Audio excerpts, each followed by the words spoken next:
We begin tonight with Governor Gavin Newsom announcing a regional stay-at-home order that could soon be on the way for several counties, including San Diego. The new changes would be triggered when ICU capacities in a region hit a certain number, and that's 15%. We have team coverage tonight of the governor's announcement, including which businesses would be impacted. But first, our Kelsey Christensen starts us off live from Kearney Mesa with a look at the latest numbers. Kelsey. Hi, Kathleen. Well, that's right. Here in San Diego County, the latest numbers show us our capacities in our ICUs are at 77% right now.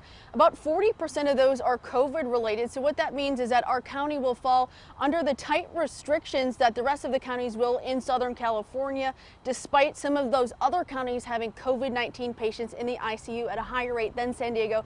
But of course, here in San Diego County, cases and hospitalizations of COVID-19 are on the rise.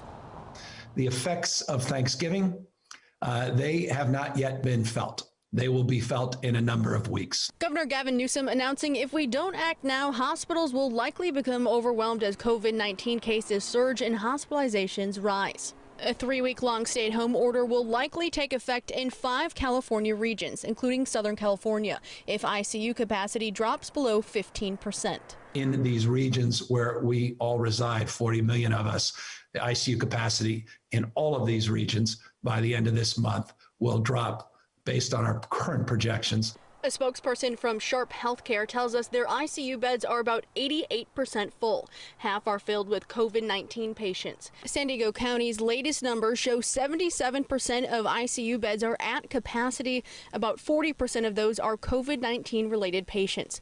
Heading over to Palomar Medical Center Escondido, a spokesperson says their 36 ICU is at full capacity.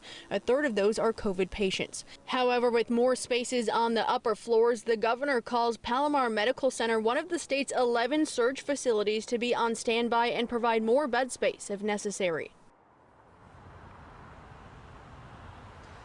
Now, despite more restrictions on the horizon, Governor Gavin Newsom still says there is light at the end of the tunnel. That's, of course, because vaccines are coming. There are also 21,000 ventilators still available in California. Reporting live in Kearney Mesa, Kelsey Christensen, Fox 5 News. All right, always darkest before the dawn, as they say. Kelsey, thank you so much.